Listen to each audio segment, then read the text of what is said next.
نحمده ونصلي على رسوله الكريم أما بعد أعوذ بالله من الشيطان الرجيم بسم الله الرحمن الرحيم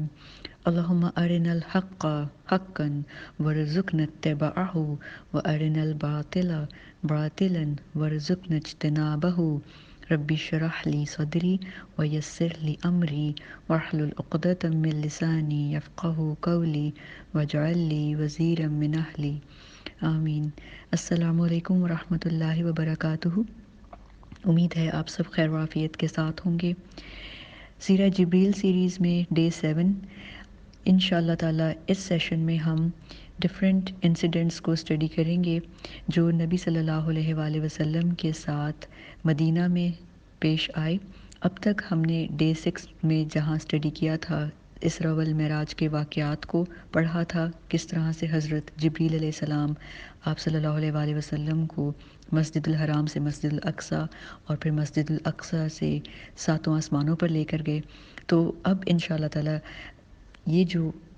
ڈے ہے ڈے 7، اس میں ہم پڑھیں گے کہ ہجرت ہو چکی ہے اور ہجرت کے بعد مدینہ منورہ میں نبی صلی اللہ علیہ وآلہ وسلم کے ساتھ صحابہ اکرام کے ساتھ حضرت جبریل علیہ السلام کی کیسی انٹریکشن تھی۔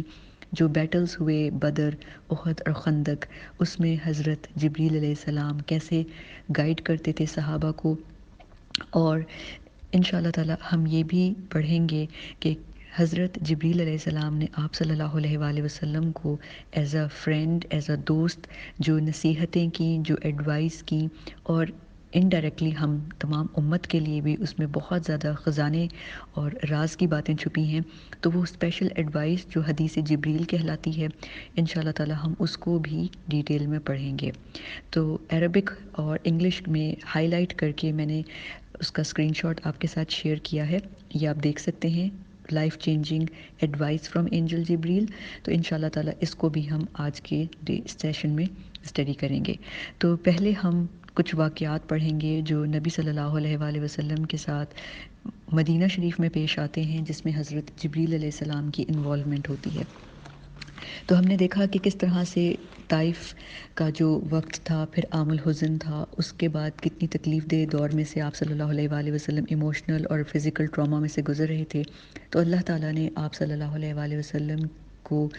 دل کو مضبوط کرنے کے لیے، حکمت اور ایمان سے بھرنے کے لیے، اور یہ یقین دلانے کے لیے کہ اللہ تعالیٰ کی مدد آپ صلی اللہ علیہ وآلہ وسلم کے ساتھ ہے، غیب کے کچھ پردوں میں سے اللہ تعالیٰ نے کچھ حکمتیں، کچھ بڑی نشانیاں آپ صلی اللہ علیہ وآلہ وسلم کو اسراء والمعراج کی جرنی میں دکھائیں، جو مکہ میں ہجرت سے کچھ عرصے پہلے سب کچھ پیش آیا۔ اب اس کے بعد نبی صلی اللہ علیہ وآلہ وسلم ہجرت کر کے مدینہ آ چکے ہیں، اور جو مدینہ میں انصار تھے وہ آپ صلی اللہ علیہ وآلہ وسلم کی ویلکم کے لیے ریڈی تھے۔ تو مدینہ میں بہت زیادہ شاعر تھے، اور ان میں ایک شاعر جو تھے ان کا نام تھا حضرت حسان بن ثابت رضی اللہ تعالیٰ عنہ، جو اس وقت تک اسلام انہوں نے قبول نہیں کیا تھا، اور وہ بہت ہی ہائی لیول کی شاعری کرتے تھے، اور عربز کی جو کوالٹی سمجھی جاتی تھی، کیونکہ یہ اتنے پڑھے لکھے نہیں تھے، تو ان کے جو شاعر تھے ان میں ان شاعروں کو بہت مانا جاتا تھا جو کم الفاظ میں سب سے گہری اور جامع بات کرتے تھے۔ تو یعنی کہ بہت زیادہ لمبی ڈیبیٹ اور تقریر کی طرح کی نہیں، بہت ہی جامع کلام جس کا ہوتا تھا اس کو وہ لوگ شاعر مانتے تھے۔ جو مدینہ کے سب سے مشہور شاعر تھے اس وقت کے، وہ تھے حضرت حسان بن ثابت رضی اللہ تعالیٰ عنہ، لیکن انہوں نے اب تک اسلام قبول نہیں کیا تھا۔ دعوت اسلام ان تک پہنچ چکی تھی کہ اس طرح سے ایک نبی ہیں جو خود کو نبی کہتے ہیں، محمد صلی اللہ علیہ وآلہ وسلم، جو مکہ سے ہجرت کر کے مدینہ کی طرف آ رہے ہیں۔ تو یہ جو حضرت حسان بن ثابت رضی اللہ تعالیٰ عنہ تھے، ان کو لوگ پیسے دے کے، یعنی کہ یہ ان کا وے آف لیونگ تھا، ان کی کمائی کا ذریعہ تھا کہ لوگ ان کو پیسے دیتے تھے کہ تم اس شخص کے خلاف یا اس شخص کے حق میں اس کی تعریف کرو، یا اس کے خلاف شاعری کرو، اس کو طنز کر کے اس کو ذلیل کرو۔ تو یہ عربز کا بہت کامن کلچر تھا، کسی کی تعریف کے لیے وہ شاعروں کو ہائر کرتے تھے یا کسی کی بے عزتی کرنے کے لیے۔ تو حضرت حسان بن ثابت کو مدینہ کے لوگوں نے، جو نان مسلمس تھے، انہوں نے ہائر کیا کہ آج مکہ سے ہجرت کر کے وہ جو اپنے آپ کو نبی کہتا ہے، نبی صلی اللہ علیہ وآلہ وسلم، تم نے ان کی شان میں گستاخی کرنی ہے۔ تو حضرت حسان نے کہا ٹھیک ہے، اور وہ بھی انتظار کرنے لگے۔ لیکن جس دن آپ صلی اللہ علیہ وآلہ وسلم ہجرت کر کے آ رہے تھے مدینہ، جیسے ہی حضرت حسان بن ثابت رضی اللہ تعالیٰ عنہ نے آپ صلی اللہ علیہ وآلہ وسلم کا چہرہ مبارک دیکھا، تو بجائے اس کے کہ وہ آپ صلی اللہ علیہ وآلہ وسلم کی شان میں کوئی گستاخی کرتے، انہوں نے آپ صلی اللہ علیہ وآلہ وسلم سے اتنا وہ متاثر ہوئے کہ انہوں نے فوراً اپنا پلان کینسل کیا، اسی دن دیر اینڈ دین اسلام قبول کیا، اور اس دن کے بعد سے حضرت حسان بن ثابت شاعر رسول کہلائے، اور انہوں نے صرف آپ صلی اللہ علیہ وآلہ وسلم کی مدح کی، ان کی تعریف کی، ان کی حسن میں اور ان کی شان میں بہترین خوبصورت کلام، شاعری کا جو کلام تھا جس کی آپ صلی اللہ علیہ وآلہ وسلم نے اللہ کے حکم سے حضرت حسان کو اجازت دی ہوئی تھی، تو وہ حضرت حسان اپنی شاعری کرتے تھے۔ تو یہ سارا بیک گراؤنڈ آپ کے ساتھ شیئر کرنے کا ایک پرپس ہے۔ اب ہم اس پرپس کو ڈسکرائب کریں گے کہ حضرت حسان بن ثابت انہوں نے جب اسلام قبول کیا تو انہوں نے یہ ذمہ داری لے لی کہ آج کے بعد مدینہ میں کوئی اور شاعر جو آپ صلی اللہ علیہ وآلہ وسلم کی شان میں گستاخی کرنے آئے گا، یا شاعر کے علاوہ جو بدو تھے، جو بدو یعنی کہ دیہاتی لوگ تھے، انہیں مینرز نہیں تھے، تو وہ کبھی بھی مسجد میں آ کے اجازت لیے بغیر آ کے آپ صلی اللہ علیہ وآلہ وسلم سے اونچی آواز میں بات کرتے تھے، بدتمیزی کرتے تھے۔ تو حضرت حسان نے اپنی یہ ڈیوٹی سمجھ لی تھی کہ میں ان لوگوں کو الاؤ نہیں کروں گا کہ یہ لوگ آپ صلی اللہ علیہ وآلہ وسلم سے اس انداز میں بات کریں۔ تو اس سے پہلے کہ کوئی آپ صلی اللہ علیہ وآلہ وسلم کے ساتھ بدتمیزی کرتا یا شان میں گستاخی کا ارادہ کرتا، تو حضرت حسان بن ثابت فوراً کھڑے ہوتے مسجد نبوی میں اور آپ صلی اللہ علیہ وآلہ وسلم کو ڈیفینڈ کرتے۔ تو صحابہ کرام کو حضرت حسان بن ثابت رضی اللہ تعالیٰ عنہ کی بات اتنی پسند آئی کہ انہوں نے نبی صلی اللہ علیہ وآلہ وسلم کے لیے جو خاص قسم کا کچا ممبر تیار کیا ہوا تھا، اسی طرح کا ایک چھوٹے سائز کا ممبر، ایک کھڑے ہونے کی جگہ حضرت حسان بن ثابت رضی اللہ تعالیٰ عنہ کے لیے بھی مسجد نبوی میں بنوائی۔ اور جب حضرت حسان اس ممبر پہ کھڑے ہوتے تھے تو حضرت حسان کو آپ صلی اللہ علیہ وآلہ وسلم کہتے تھے کہ یعنی کہ عربک میں کہتے تھے، میں اردو میں کہہ رہی ہوں کہ حسان تم کھل کے کہو جو تم نے کہنا ہے، حضرت جبریل تمہارے ساتھ ہیں۔ اور نبی صلی اللہ علیہ وآلہ وسلم حضرت حسان بن ثابت رضی اللہ تعالیٰ عنہ کے لیے دعا کرتے تھے کہ اللہ تعالیٰ حسان کی مدد کریں اپنے روح القدس کے تھرو، یعنی روح القدس سے مراد ہے حضرت جبریل علیہ السلام کے تھرو حضرت حسان بن ثابت کی مدد کریں۔ اور یہ مدد کرنا کیسا تھا؟ یعنی کہ حضرت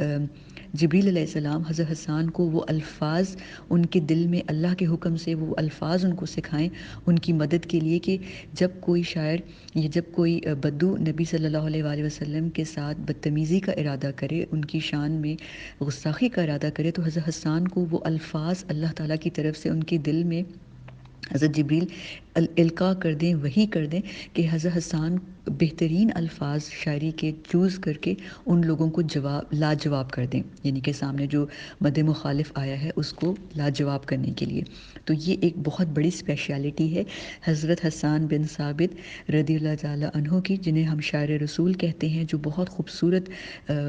شاعری کرتے تھے، مدینہ کے بہت جانے مانے شاعر تھے، اور آپ صلی اللہ علیہ وآلہ وسلم کے آنر کو پروٹیکٹ کرنا اپنی ذمہ داری سمجھتے تھے، اور ان کو حضرت جبریل علیہ السلام کی پروٹیکشن تھی، جو ہمیں اتھینٹک انفارمیشن ملتی ہے صحیح احادیث سے کہ حضرت جبریل علیہ السلام حضرت حسان بن ثابت کے ساتھ کھڑے ہوتے تھے، اور وہ کسی کو نظر نہیں آ رہے ہوتے تھے، صرف نبی صلی اللہ علیہ وآلہ وسلم انہیں دیکھا کرتے تھے۔ اور ایک مرتبہ نبی صلی اللہ علیہ وآلہ وسلم کی آنکھیں بہت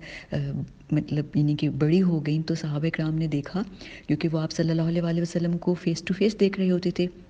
تو انہوں نے آپ صلی اللہ علیہ وآلہ وسلم سے پوچھا کہ کیا بات ہے، سب ٹھیک ہے؟ تو آپ صلی اللہ علیہ وآلہ وسلم نے فرمایا کہ حضرت حسان بن ثابت کے ساتھ میں جبریل کو دیکھ رہا ہوں، اور جس طرح حسان بن ثابت میرے آنر کو، میری عزت کو پروٹیکٹ کر رہا ہے، اسی وقت جبریل ان کی مدد کے لیے ان کو الفاظ بتا رہے ہیں کہ یہ کہو۔ تو یعنی کوئی شخص وہاں پہ موجود تھا جو نان مسلمز کو بھی اجازت تھی مسجد نبوی میں انٹر ہونے کی۔ اس زمانے میں نان مسلمز آتے تھے، ان کو الاؤڈ تھا، اور وہ آ کے کس طرح بات کرتے تھے آپ صلی اللہ علیہ وآلہ وسلم سے، تو حضرت حسان ان کو پروٹیکٹ کرتے تھے۔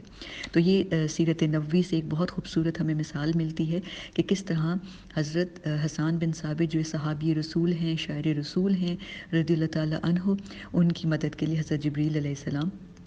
موجود ہوتے تھے۔ اسی طرح ہم دیکھتے ہیں کہ جب سن 2 ہجری میں رمضان میں بیٹل آف بدر ہوتی ہے، تو اس موقع پہ کس طرح سے حضرت جبریل علیہ السلام آپ صلی اللہ علیہ وآلہ وسلم کو اور صحابہ اکرام کو ایک ڈیوائن طریقے سے پروٹیکٹ کرتے ہیں۔ تو نبی صلی اللہ علیہ وآلہ وسلم کی ہمیں حدیث ملتی ہے، آپ صلی اللہ علیہ وآلہ وسلم نے فرمایا، شیطان کو سب سے زیادہ پورے سال میں جس دن سے نفرت ہے وہ ہے یوم العرفات۔ یوم العرفات یعنی کہ حج کے دن شیطان سب سے زیادہ اس دن کو ناپسند کرتا ہے، کیونکہ اللہ تعالیٰ ان حاجیوں کے جو اپنی فارگیونیس کی، اپنی معافی کے، اپنی استغفار کر کے اللہ تعالیٰ سے دعا کرتے ہیں تو اللہ تعالیٰ ان کے گناہوں کو معاف کرتا ہے۔ اسی طرح اللہ تعالیٰ بہت سارے لوگوں کو جہنم سے آزاد کرتے ہیں یوم العرفات کے دن۔ جن لوگوں نے گناہ کیے ہوتے ہیں اور جو لوگ توبہ کر رہے ہوتے ہیں یوم العرفات کے دن، تو اللہ تعالیٰ ان کو جہنم سے آزاد کر رہے ہوتے ہیں۔ تو شیطان کو نفرت ہے یوم العرفات سے، کیونکہ شیطان کا تو الٹیمیٹ زندگی کا گول پرپس ہی یہی ہے۔ اس نے اللہ تعالیٰ سے مہلت ہی اس لیے مانگی تھی کہ وہ زیادہ سے زیادہ انسانوں کو، مسلمانوں کو، کافروں کو اپنے ساتھ جہنم میں لے کے جائے، کیونکہ اس کو تو پتہ ہے اس کی الٹیمیٹ ڈیسٹینیشن جہنم ہے، تو وہ زیادہ سے زیادہ لوگوں کو اپنے ساتھ جہنم میں لے کے جانا چاہتے ہیں۔ دیٹس وائی ہی ہیٹس یوم العرفہ۔ تو نبی صلی اللہ علیہ وآلہ وسلم نے فرمایا شیطان کو پورے سال میں سب سے زیادہ یوم العرفات سے نفرت ہے، کیونکہ اللہ تعالیٰ بہت سارے لوگوں کو جہنم سے آزاد کرتے ہیں، اور اس کے شیطان کی پورے سالوں کی جو پلاننگ ہے وہ فیل ہو رہی ہوتی ہے۔ پھر آپ صلی اللہ علیہ وآلہ وسلم نے فرمایا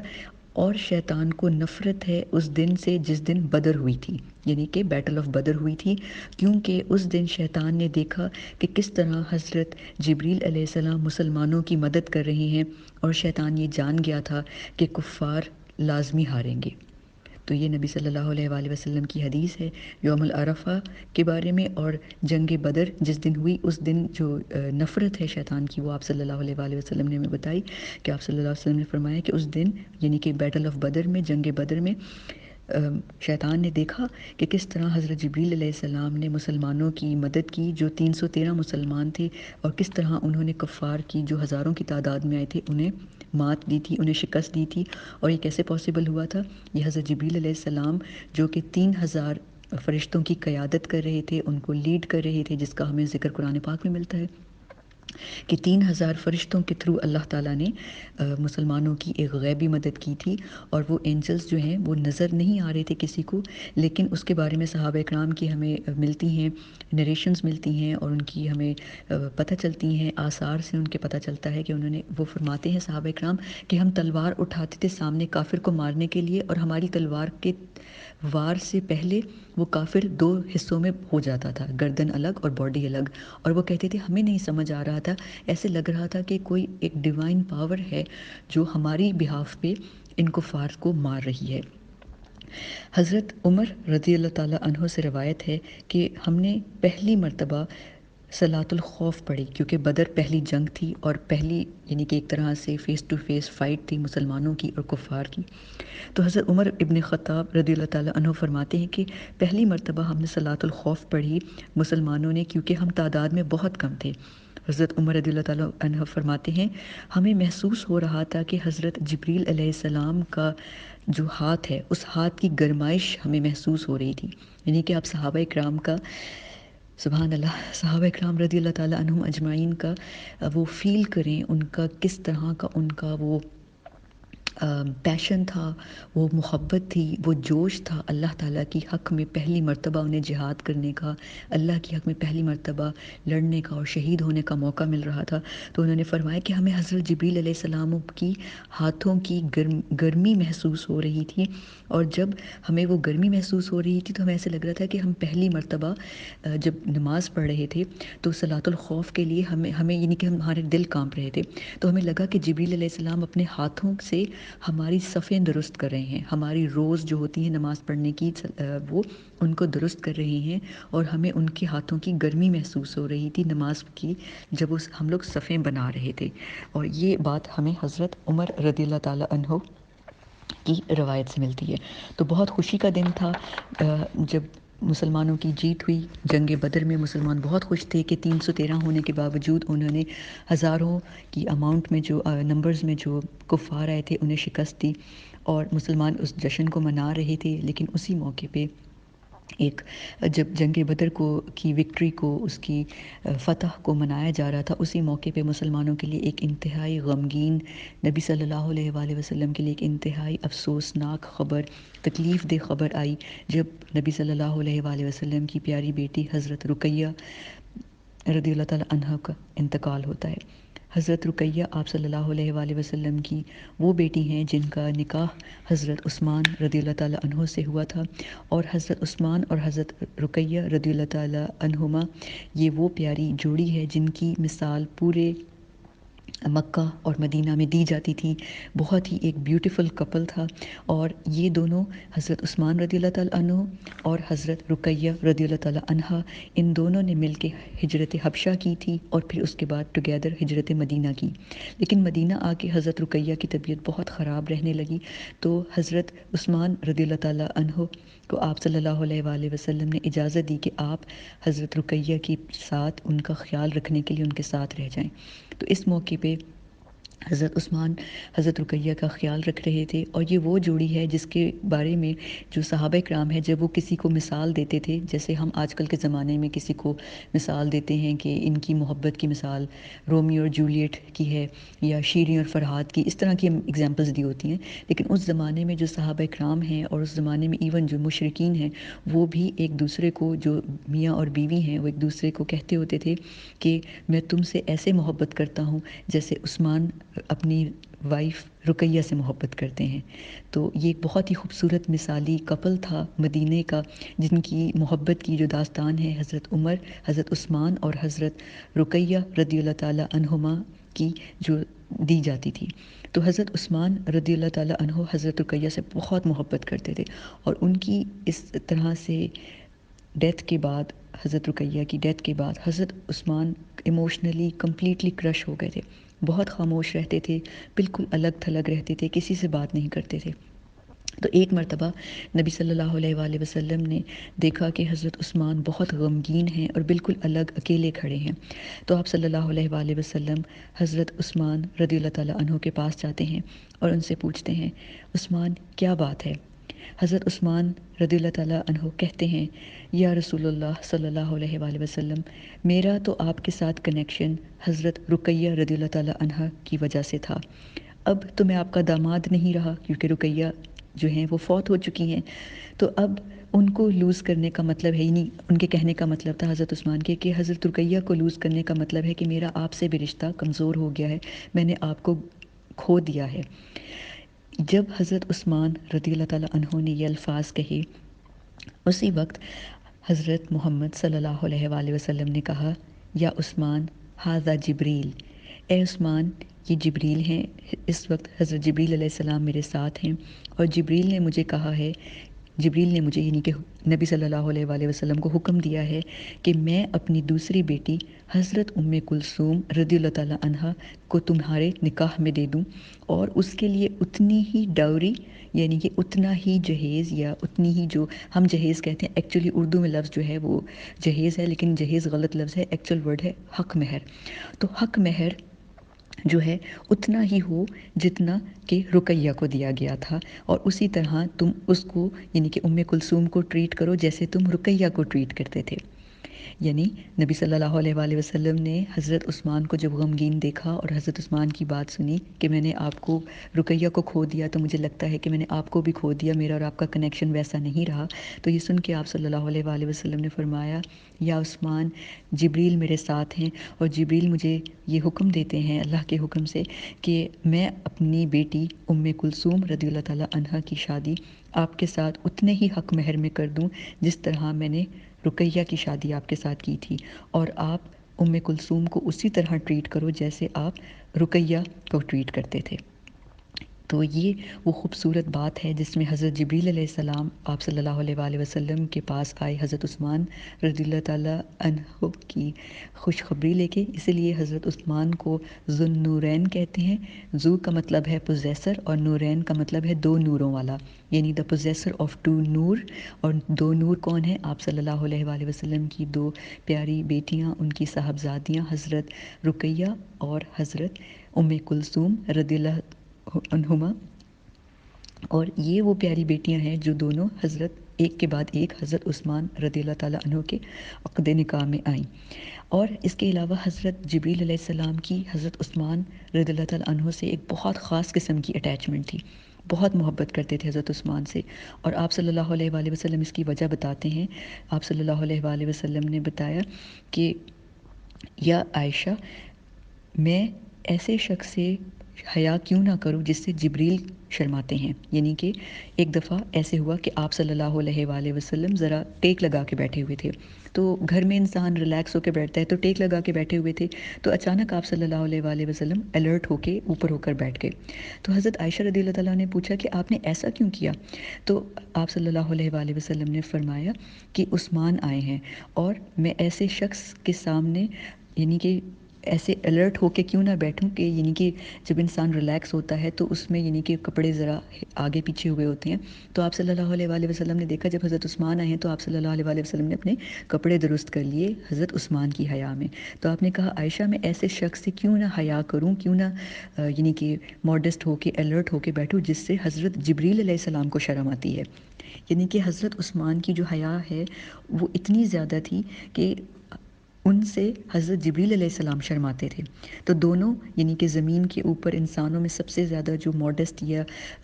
با حیا ہیں وہ حضرت صحابہ کرام میں ہمیں پتہ چلتا ہے حضرت عثمان رضی اللہ تعالیٰ عنہ ہیں، اور اس کے بعد فرشتوں میں سب سے زیادہ با حیا حضرت جبریل علیہ السلام ہیں۔ تو اسی لیے حضرت جبریل علیہ السلام کو حضرت عثمان سے اس وجہ سے بہت زیادہ محبت تھی۔ یہ واقعات تھے کچھ حضرت عثمان اور حضرت حسان بن ثابت کا، کس طرح حضرت جبریل علیہ السلام صحابہ اکرام رضی اللہ تعالیٰ عنہم اجمعین سب سے محبت کرتے تھے، لیکن کچھ صحابی ان کے بھی فیوریٹ تھے، یعنی کہ حضرت جبریل علیہ السلام کے۔ پھر ہم دیکھتے ہیں کہ غزوہ احد ہوتی ہے، اور غزوہ احد کے اندر مسلمانوں کا بہت زیادہ جانی اور مالی نقصان ہوتا ہے، اور آپ صلی اللہ علیہ وآلہ وسلم کہتے ہیں کہ میں نے جنگ احد میں اپنے رائٹ ہینڈ پہ کسی اور کو نہیں دیکھا سوائے جبریل کے، یعنی کہ جبریل علیہ السلام آپ صلی اللہ علیہ وآلہ وسلم کو ڈیفینڈ کر رہے تھے غزوہ احد میں، اور میں نے اپنے لیفٹ سائڈ پہ طلحہ کے علاوہ کسی کو نہیں دیکھا۔ یعنی کہنے کا مقصد یہ ہے، آپ صلی اللہ علیہ وآلہ وسلم نے فرمایا کہ غزوہ احد میں جب تمام مسلمان ہر طرح سے ان کو کفار ان پہ اٹیکس کر رہے تھے، تو آپ صلی اللہ علیہ وآلہ وسلم کے ڈیفنس میں حضرت جبریل علیہ السلام ان کے رائٹ ہینڈ پہ تھے، اور حضرت طلحہ رضی اللہ تعالیٰ عنہ آپ صلی اللہ علیہ وآلہ وسلم کے لیفٹ سائڈ پہ تھے۔ پھر آپ صلی اللہ علیہ وآلہ وسلم کی زندگی میں بیٹل آف خندق ہوتی ہے، غزوہ خندق، تو اس میں صحابہ اکرام رضی اللہ عنہ اجمعین اور آپ صلی اللہ علیہ وآلہ وسلم کو ایک موقع پہ ایسے لگا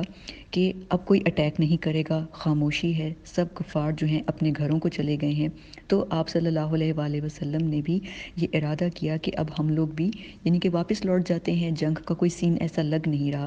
اس ٹائم پر آپ صلی اللہ علیہ وآلہ وسلم کے دروازے پہ دستک ہوتی ہے، اور حضرت جبریل علیہ السلام تلوار لے کر انٹر ہوتے ہیں، اور آپ صلی اللہ علیہ وآلہ وسلم سے کہتے ہیں کہ آپ نے اپنا جو آرمر ہے، جو آپ کا یعنی کہ ایک جنگی لباس ہوتا ہے، تو آپ نے تو وہ اتار کے سائڈ پہ رکھ دیا ہے، جبکہ اللہ تعالیٰ اور اللہ تعالیٰ کی طرف سے ہم لوگوں نے نہیں رکھا، وی ہیونٹ، یعنی کہ ہم اینجلز نے نہیں رکھا۔ یعنی کہ حضرت جبریل علیہ السلام کہہ رہے تھے کہ ہم نے اپنا جو جنگ کا سامان ہے، جو یعنی کہ تلواریں ہیں، ابھی تک اٹھائی ہوئی ہیں۔ یعنی کہ اس سے ہمیں یہ بھی پتہ چلتا ہے کہ جنگوں پہ مسلمانوں کے ساتھ ساتھ جو اللہ تعالیٰ کی خاص غیبی فرشتے ہیں وہ بھی مسلمانوں کی مدد کے لیے اترتے تھے۔ تو آپ صلی اللہ علیہ وآلہ وسلم نے پوچھا کہ کون سی جنگ، کون سی بیٹل کہاں ہو رہی ہے؟ تو حضرت جبریل علیہ السلام نے اشارہ کیا بنو قریظہ کی طرف، یعنی اشارے میں آپ صلی اللہ علیہ وآلہ وسلم کو حضرت جبریل علیہ السلام نے بتایا کہ یہ آپ کو لگ رہا ہے کہ یہ لوگ اپنے گھروں میں چلے گئے ہیں یا کوئی کچھ ہو نہیں رہا، لیکن پھر بنو قریظہ کا جو قبیلہ تھا ان کی طرف حضرت جبریل علیہ السلام نے پوائنٹ آؤٹ کر کے آپ صلی اللہ علیہ وآلہ وسلم کو اشارہ بتایا، یعنی کہ یہ بنو قریظہ آپ لوگوں کے خلاف ہڈن اسکیم بنا رہے ہیں، اس لیے آپ ابھی اپنا آرمر، اپنے جنگی ہتھیار نہ ڈالیں، اور یہ مت سوچے کہ جنگ اوور ہو گئی ہے، جنگ ہوگی، یہ ابھی آئیں گے، یہ آپ کے خلاف سیکرٹ سازشیں کر رہے ہیں۔ تو یہ کچھ باتیں ہیں حضرت جبریل علیہ السلام کی غزوہ بدر، غزوہ خندق اور غزوہ احد سے ریلیٹڈ، جو انہوں نے آپ صلی اللہ علیہ وآلہ وسلم کے ساتھ انٹریکشن کی، اور یہ ہمیں صحیح احادیث سے پتہ چلتی ہیں باتیں. اس کے علاوہ بھی انٹریکشنز ہوں گی جو ہمیں نہیں معلوم، اللہ تعالیٰ جانتے ہیں، کیونکہ حضرت جبریل علیہ السلام ملٹیپل ٹائمز آپ صلی اللہ علیہ وآلہ وسلم کے پاس آتے تھے. اسی طرح ایک دفعہ آپ صلی اللہ علیہ وآلہ وسلم حجۃ الوداع کے موقع پہ جب جا رہے تھے، جو آپ صلی اللہ علیہ وآلہ وسلم نے اپنی زندگی میں ایک ہی حج کیا، اور اس موقع پہ مسلمان بہت گھبرائے ہوئے تھے. صحابہ اکرام رضی اللہ تعالیٰ عنہم اجمعین گھبرا کے ہلکی آواز میں تلبیہ پڑھ رہے تھے، یعنی کہ لبیک اللہم لبیک بہت آہستہ آواز میں کہہ رہے تھے، کہ انہیں ڈر لگ رہا تھا کہ اونچی آواز میں کہیں گے تو پتہ نہیں ہمارے ساتھ کیا ہو جائے گا، کیونکہ ان کے پاس ویپنز آف پروٹیکشن نہیں تھے. حج پہ جا رہے تھے تو کوئی ہتھیار نہیں تھے اپنی ڈیفنس کے لیے، تو بہت ڈرتے ہوئے مدینہ سے مکہ کی طرف جا رہے تھے، اور بہت ہی لو ساؤنڈ میں ہلکی آواز میں تلبیہ پڑھ رہے تھے کہ کہیں کفار مکہ ہم پہ اٹیک نہ کریں کہ یہ تم لوگ اتنی اونچی آواز میں کیا پڑھ رہے ہو، کیوں اس طرح بول رہے ہو. اس موقع پہ حضرت جبریل علیہ السلام آتے ہیں اور آپ صلی اللہ علیہ وآلہ وسلم سے کہتے ہیں کہ اپنے صحابہ رضی اللہ تعالیٰ عنہم اجمعین سے کہیے کہ اپنی اونچی آواز کریں، اونچی بلند آواز میں تلبیہ پڑھیں، انہیں کچھ نہیں ہوگا. یعنی حضرت جبریل علیہ السلام حج کے موقع پہ خود آتے ہیں اور آپ صلی اللہ علیہ وآلہ وسلم کو ری ایشورنس دلاتے ہیں کہ آپ صحابہ اکرام سے کہیں کہ بآواز بلند تلبیہ پڑھیں اور انہیں کچھ نہیں ہوگا. یعنی کہ ہڈن ورڈز میں کہہ رہے تھے کہ ہم ان کی صحابہ اکرام کی اور تمام حاجیوں کی پروٹیکشن کے لیے موجود ہیں. تو یہ حجۃ الوداع سے ایک خوبصورت واقعہ ہمیں پتہ چلتا ہے حضرت جبریل علیہ السلام کا. اور اب ہم کچھ واقعات پڑھیں گے آپ صلی اللہ علیہ وآلہ وسلم کی پرسنل لائف میں. یعنی کہ حضرت جبریل علیہ السلام جب آپ صلی اللہ علیہ وآلہ وسلم گھر پہ ہوتے تھے تو کیا کہتے تھے آپ صلی اللہ علیہ وآلہ وسلم سے. کبھی آپ صلی اللہ علیہ وآلہ وسلم کے ساتھ محبت کے ساتھ آتے تھے تو کیسے آپ صلی اللہ علیہ وآلہ وسلم سے خطاب کرتے تھے. پھر اسی طرح آپ صلی اللہ علیہ وآلہ وسلم کو جو انہوں نے بہت خوبصورت ایڈوائس دیں، جو نصیحتیں کیں، وہ الفاظ کیا تھے اور ان کے پیچھے ہڈن میننگز کیا ہیں. تو ہم ان شاء اللہ تعالیٰ ان چند چیزوں کو دیکھیں گے جو پیور آپ صلی اللہ علیہ وآلہ وسلم اور حضرت جبریل علیہ السلام کی کانورسیشنز ہیں، جو ان کی گفتگو ہے، جو قرآن پاک کا حصہ نہیں ہے. ہم یہ دیکھیں کہ جب حضرت جبریل علیہ السلام آپ صلی اللہ علیہ وآلہ وسلم سے قرآن کی وحی لے کے آتے تھے تو صرف وحی کی بات ہوتی تھی، اور وحی میں اللہ تعالیٰ کہتے تھے کل یا ایھا النبی یا ایھا الرسول کر کے بات کرتے ہیں اللہ تعالیٰ. اللہ تعالیٰ قرآن پاک میں جو باقی پیغمبر ہیں جیسے یا موسیٰ کر کے بات کرتی ہے اللہ تعالیٰ، یا زکریا، یا ابراہیم، یا آدم، یا داؤد، ایسے کر کے بات کرتے ہیں. لیکن آپ صلی اللہ علیہ وآلہ وسلم سے اللہ تعالیٰ نے یا ایھا النبی یا پھر یا ایھا الرسول کر کے بات کی ہے. اور اگر محمد اور احمد کے ہمیں الفاظ ملتے ہیں اور وہ لقب ایز یعنی کہ آپ صلی اللہ علیہ وسلم کو پکارا نہیں گیا، انہیں کوٹ کیا گیا ہے کہ آپ لوگوں میں سے کسی کے بھی باپ نہیں ہے محمد، اس طرح کر کے محمد صلی اللہ علیہ وآلہ وسلم کا نام کوٹ کیا گیا ہے. تو یہ اللہ تعالیٰ کی محبت ہے آپ صلی اللہ علیہ وآلہ وسلم سے کہ باقی انبیاء کو نام لے کے بلایا گیا، لیکن آپ صلی اللہ علیہ وآلہ وسلم کو یا ایھا الرسول یا ایھا النبی کر کے اللہ تعالیٰ نے کلام کیا. یا اس کے علاوہ جو حروف مقطعات میں اسکالرز کا خیال ہے کہ یاسین یا طٰہٰ یہ آپ صلی اللہ علیہ وآلہ وسلم کے نام بھی ہو سکتے ہیں، واللہ عالم. حروف مقطعات جو ہیں وہ غیب کا علم ہے، تو ان کے بارے میں ہم کوئی بات بہت یقین کے ساتھ نہیں کہہ سکتے. تو اب ہم چلیں گے حضرت جبریل علیہ السلام at home with prophet peace be upon him. وہ دوستوں کی طرح جب بات کرتے تھے ایک دوسرے کے ساتھ تو کیسی باتیں ہوتی تھیں ان کی.